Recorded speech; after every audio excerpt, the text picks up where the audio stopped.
Each of these cocoons holds almost 1,000 feet of silk. And these wiggly little guys are responsible for spinning them. Here in Nam Cao, Vietnam, craftspeople weave silk that's so valuable it can sell for $150 a dress. That's because this is really delicate work. Each cocoon has to be hand-pulled, and the worms themselves are really hard to raise. For one, they're always hungry, and they need the perfect environment, or else they'll die. Today, Vietnam is the second biggest producer of raw silk in the world. Nearly everyone in this village works in the industry, and they're using many of the same techniques passed down for generations. But about a decade ago, the industry in this town almost dried up. Khi tôi về gần 10 năm trước, làng nghề chỉ còn có 3 hộ. Fake silk from China had flooded the market, and warmer temperatures were threatening the worms' lives. But this area revived itself, thanks to Han. She got farmers to weave more profitable goods and helped them reinvest in new technologies that boosted production. Chúng tôi đã trao quyền cho bà con. We head to Vietnam to see how one village saved its big business of silk. Silkvillages.Vietnam. And they produce silk in a tedious 30-step process. It all starts in fields like this one. There aren't any worms out here. This is just their food, and they need this much of it.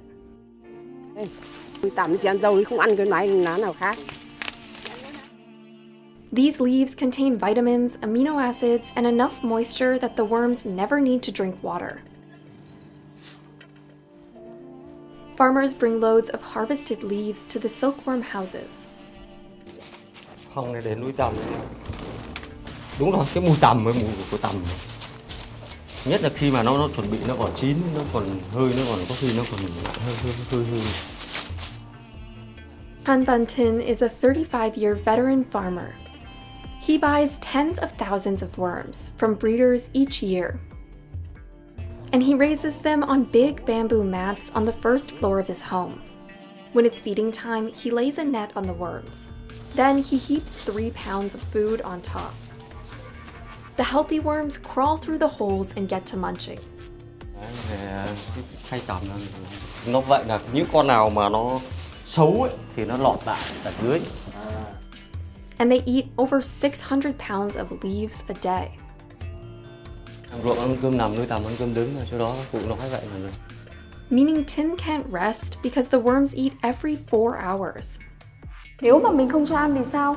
Thì tơ nó sẽ kém chất lượng hơn, tơ sẽ không nhiều. They also need a sterile environment and a perfect temperature of around 22 degrees Celsius. Con tằm là chủ yếu là sợ nhất là nó bị bệnh gọi là bệnh sâu sắn gai người. Không có tơ trong bụng. After nearly a month of eating and sleeping, their bodies will plump up. Tơ nó nhìn có thể tơ vàng nhìn lên và để chúng ta cho lé lên và để ra thành kén. Tin delivers the worms to another family in Hong Kong. They hang them on racks stuffed with straw. The worms spit the silk out of this organ, called a spinneret. During this vulnerable time, workers fight off bees that attack the silkworms.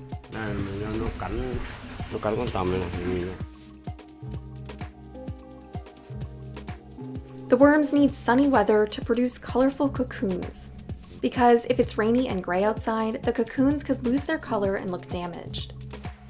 Within 2 days, the cocoons are ready. Workers remove each one by hand. Once they've got a big enough pile, they boil the cocoons in water. That way, they can kill the pupae insides and either eat them or use them in traditional medicine. Như ở quê mình thì mình cắt ra, sau đó là các bà mang rang lá chanh, chẳng hạn như làm mồi cho các ông uống bia hoặc là ăn cơm vẫn bình thường, không có vấn đề gì. Then they soak the cocoons for another 5 to 7 hours before pulling the threads. Nấu vào vùi 3-5 tiếng, tại sao phải nấu vùi vậy? Để cho sợi nó mềm ra. Families here pass down the delicate technique of hand pulling thread. Mà coi như là tôi làm đến gia đình nhà tôi làm đến tôi là đời thứ 4. Con gái tôi là đời thứ 5 bây giờ vẫn tiếp tục Pham Thi Buong has worked in silk for nearly 60 years. She'll unravel about 70 grams of thread a day. Kéo như này nhá, xong cứ kéo như này là ngày chỉ được Trong nước và có những cái đôi bàn tay mà nó chai, nó sạm và cũng như là nó dợt hết đi. Nhưng mà sau trong tình yêu của các nghệ nhân vẫn đang còn rất là nhiều. This machine reels the silk. Workers then hang the threads to dry. Ai mà bà đánh mà không chuẩn mắt lên nó đứt. Đấy. Thì là người dệt cũng vất vả mà nó lặn xuống những cái cục. Next, the threads head to the cooperative to be woven. Nói luôn là đây là những sợi tơ chất lượng 5A xuất khẩu đi châu Âu. And finally, the silk gets dunked 100 times in all natural dyes. They use gok fruit for red, almond leaves or turmeric for yellow, tallow leaves for black, and indigofera for, well, indigo. It's the same technique they've used for generations. Silk weaving dates back 4,000 years in Vietnam, all the way to the Bronze Age. For millennia, it was the fabric of choice for nobility. And in its heyday in the 16th to 18th century, traders came from all over the world to buy Vietnam's silk. Beginning in the 2000s, Vietnam's temperatures heated up, and storms came more frequently. Cái con tằm này thì nó không có ưa nhiệt độ ẩm cao. There was also an influx of counterfeit silk from China. Mà mình không thể biết được những người thực sự trong nghề hoặc là mình sử dụng bằng đốt này. Đốt cháy lên thì mình mới biết được thôi. Real silk will burn slowly and smell like burnt hair, while the fake stuff will burn quickly and smell like plastic. Prices for Vietnam's silk fluctuated, dropping as low as $3 per kilo. With less profit, young people took jobs in textile factories in the cities to earn more. Những cái mà làng nghề gần như mất đi và gần như ngày đấy là mọi người đã gần như là chán lắm rồi. Han heard the story of the diminishing craft village when she visited in the early 2010s, and she wanted to help. She quit her job in interior design and decided to band families together. Đó là tôi mới thành lập lại hợp tác xã, là hợp nhau, cùng hợp thay vì chỉ là một người làm thôi, rất là nhỏ bé. Chúng ta phải giữ lấy nghề, bởi vì nghề này nó góp phần cho đất nước, cho quê hương, cho mỗi vùng miền.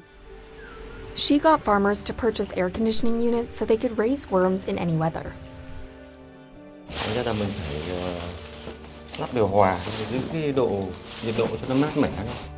They went from being able to produce 440 to 600 pounds of cocoons per year to over 2,200 pounds. Han introduced benefits for the farmers, like holidays off and helping stabilize the price for silk. Nó chỉ một giá thôi cho nên là mình yên tâm về được cái giá cả. Today, over 200 families in Nam Cao are part of her cooperative, pumping out 220 pounds of silk a month. And each family can make up to $12,000 a year, a high wage for this area. They weave a silk that is great at moisture and temperature control, making it breathable in the summer and insulating in the winter. Because of these properties, silk from Han's collective can be used in everything from sofa covers, curtains, and suits to pillowcases and sheets. tơ tằm đấy, bằng tơ tằm. Thế là thế này nhá, còn có cái vỏ bọc của nó thì là đấy. Những khách hàng của chúng tôi là những nhà thiết kế thời trang, những nhà nhập khẩu về decor nội thất, rồi các cửa hàng, các siêu thị mẹ và bé. Han hopes the success of the Nam Cao cooperative will attract young talent back into the industry, so farmers can reinvest in the town.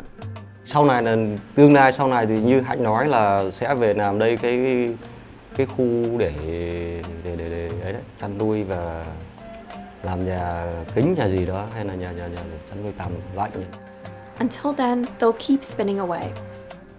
Yêu người bao nhiêu thì yêu nghề bấy nhiêu. Giờ con cô thì đang làm cho ở dệt túi Nam Cao Hạnh rồi, còn giờ cô còn mong là đến làm cho các cháu chắc như cô nữa. Tôi là vẫn cứ phát triển, càng mong càng phải phát triển hơn nữa chứ không phải là bỏ.